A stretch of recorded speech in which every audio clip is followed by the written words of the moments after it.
చిప్ల తయారీ పరిశ్రమకు హైదరాబాద్ అనుకూలమని మంత్రి శ్రీధర్ బాబు అన్నారు. సెమీ కండక్టర్ల తయారీ, దాని అనుబంధ పరిశ్రమలకు అనుకూల వాతావరణం హైదరాబాద్లో ఉందన్నారు ఆయన. తనతో భేటీ అయిన పీటీడబ్ల్యూ గ్రూప్ ఏషియా విభాగం ప్రతినిధులతో మంత్రి మాట్లాడారు. రాయితీలు, ప్రోత్సాహాలు ఇచ్చేందుకు తమ ప్రభుత్వం సిద్ధంగా ఉందని చెప్పారు.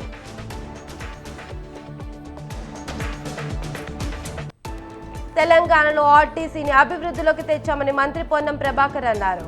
హనుమకొండలో ఎలక్ట్రికల్ బస్సులను మంత్రులు పొన్నం, పొంగులేటి శ్రీనివాసరెడ్డి, కొండా సురేఖ ప్రారంభించారు. ఆర్టీసీని గత ప్రభుత్వం ప్రైవేట్ పరం చేయాలని చూసిందని పొంగులేటి అన్నారు. ఉచిత బస్సు సౌకర్యాన్ని కోట్ల మంది మహిళలు వినియోగించుకుంటున్నారని సురేఖ చెప్పారు. రాజమండ్రి పేపర్ మిల్లు యాజమాన్యం కార్మికుల న్యాయమైన కోరికలు తీర్చాలని మాజీ ఎమ్మెల్యే జక్కంపూడి రాజా, శివరామ సుబ్రహ్మణ్యం డిమాండ్ చేశారు. వేతన ఒప్పందం ఆలస్యం చేస్తుండటంతో కార్మికులు సమ్మెకు దిగి రోడ్డెక్కారని వారు అన్నారు. కనీస వేతన ఒప్పందం అమలు చేసి తీర్చాల్సిందే అన్నారు. యాజమాన్యం దిగి రాకపోతే ఉద్యమం తీవ్రతరం చేస్తామని రాజా హెచ్చరించారు. తప్పు చేసిన ఎవరికైనా శిక్ష తప్పదని పల్నాడు జిల్లా మాచర్ల ఎమ్మెల్యే జూలకంటి బ్రహ్మారెడ్డి అన్నారు. మాజీ ఎమ్మెల్యే పిన్నెల్లి పోషించిన రౌడీలకు శిక్ష పడేలా చర్యలు ఉంటాయన్నారు. చట్టం ఎవరికి చుట్టం కాదన్నారు బ్రహ్మారెడ్డి. సోషల్ మీడియాలో పోస్టులు పెట్టిన వారికి బుద్ధి చెప్పే రోజులు దగ్గర పడ్డాయన్నారు. చిరుమామిళ్ల శ్రీకాంత్ను నమ్మి డబ్బులు ఇచ్చి మోసపోవద్దన్నారు జూలకంటి. ములుగు జిల్లా పాలంపేటలోని యునెస్కో హెరిటేజ్ సైట్ రామప్ప దేవాలయాన్ని స్మితా సబర్వాల్ సందర్శించారు. ఆమెకు జిల్లా కలెక్టర్ దివాకర పూల మొక్క అందించి స్వాగతం పలికారు. రుద్రేశ్వరుడిని స్మిత దర్శించుకుని ప్రత్యేక పూజలు చేశారు.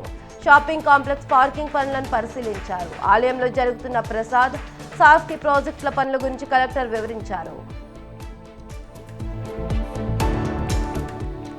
ఇంటికో వ్యాపారవేత్తను తయారు చేయడమే లక్ష్యంగా సీఎం చంద్రబాబు 2047 విజన్ సిద్ధం చేశారని అన్నారు. శ్రీకాకుళం ఎమ్మెల్యే గొండు శంకర్ నగరంలోని 7 రోడ్ల కూడలి జంక్షన్లో డ్వాక్రా బజార్ను ఎమ్మెల్యే ప్రారంభించారు.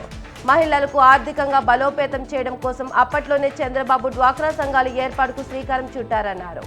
నాటి ఆ ఆలోచనే నేడు ఓ కుటుంబాన్ని నడిపిస్తుందని చెప్పారు. నెల్లూరు జిల్లాలో రేషన్ బియ్యం అక్రమ రవాణా యథేచ్ఛగా సాగుతుంది. పేదలకు అందాల్సిన రేషన్ బియ్యం అక్రమంగా ఇతర ప్రాంతాలకు తరలిపోతుంది.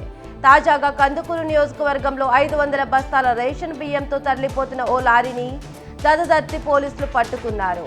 ఆ లారీని వదిలివేయాలని జిల్లాకు చెందిన ఓ ఎమ్మెల్యే పోలీసులపై ఒత్తిడి తీసుకొచ్చినట్టు తెలుస్తోంది. స్వతంత్ర టీవీ 2025 సంవత్సరం క్యాలెండర్ను నారాయణపేట జిల్లా కలెక్టర్ శక్తర్ పట్నాయక్ ఆవిష్కరించారు. ఈ సందర్భంగా స్వతంత్ర టీవీ యాజమాన్యానికి, సిబ్బందికి ఆమె కొత్త సంవత్సరం శుభాకాంక్షలు తెలిపారు. భవిష్యత్తులో స్వతంత్ర టీవీ ఛానల్ మరింత అభివృద్ధి చెందాలని ఆకాంక్షించారు. ఈ కార్యక్రమంలో డిపిఆర్ఓతో పాటు వివిధ శాఖల ఉన్నతాధికారులు పాల్గొన్నారు.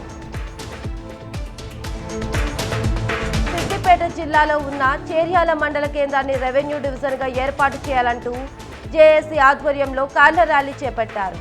గత 8 సంవత్సరాల నుండి ఉద్యమం చేస్తున్నా ఇప్పటి వరకు చేర్యాలను రెవెన్యూ డివిజన్గా ప్రకటించకపోవడం అన్యాయమని తెలిపారు. ఇక్కడి ప్రజల మనోభావాలను అర్థం చేసుకుని వెంటనే రెవెన్యూ డివిజన్ ప్రకటించాలని జేఏసీ నేతలు కోరారు. వాంకిడి ఆశ్రమ పాఠశాలలో ఫుడ్ పాయిజన్తో మృతి చెందిన బాలిక శైలజ కుటుంబ సభ్యులను ఎమ్మెల్సీ కవిత పరామర్శించారు.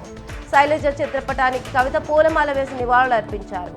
అనంతరం శైలజ కుటుంబానికి 2 లక్షల రూపాయల చెక్కును అందజేశారు. శైలజ కుటుంబానికి కాంగ్రెస్ ప్రభుత్వం ఇచ్చిన అన్ని హామీలను అమలు చేయాలని ఎమ్మెల్సీ కవిత డిమాండ్ చేశారు. మహబూబాబాద్ జిల్లా డోర్నకల్ మండలం పడమటిగూడెం ప్రభుత్వ పాఠశాలను ఎమ్మెల్యే రామచంద్ర నాయక్ ఆకస్మికంగా తనిఖీ చేశారు. ఈ సందర్భంగా విద్యార్థుల సమస్యలను అడిగి తెలుసుకున్నారు. మధ్యాహ్న భోజన నాణ్యతను పరిశీలించి విద్యార్థుల నుంచి వివరాలను అడిగి తెలుసుకున్నారు. పాఠశాల అభివృద్ధికి మరిన్ని నిధులు అందిస్తామని, విద్యార్థులు చదువు మీద దృష్టి పెట్టాలని ఎమ్మెల్యే సూచించారు. తూర్పుగోదావరి జిల్లా గోకవరంలో జరిగే వారపు సంత పందెం రాయుళ్లతో రద్దీగా మారింది. 2,000 రూపాయల నుంచి 20,000 రూపాయల వరకు పందెం కోళ్లకు ధర పలికింది. రాష్ట్రంలో పేరుగాంచిన ఈ సంతకు పలు జిల్లాల నుంచి, రాష్ట్రాల నుంచి ప్రతి సంవత్సరం వేల సంఖ్యలో పందెం కోళ్లు కోసం వస్తారు. పందెం కోళ్లు కొనడానికి వచ్చిన పందెం రాయుళ్లతో మార్కెట్ అంతా రద్దీగా మారింది.